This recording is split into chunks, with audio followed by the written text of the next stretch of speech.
Артур молится.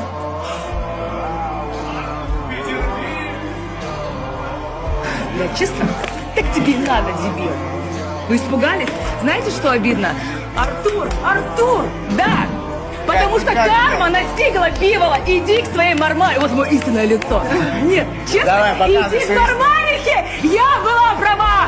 Раньше я работала много часов каждый день, была секретарем в больнице. Иногда мы даже не виделись с Конором. Но когда я его возила в зал или забирала его оттуда, мы слушали музыку, и он говорил мне, что мы будем жить прекрасной жизнью. Я помню эти слова до сих пор. Я всегда знала, что он достигнет того, чего он хочет. Я просто верила в него.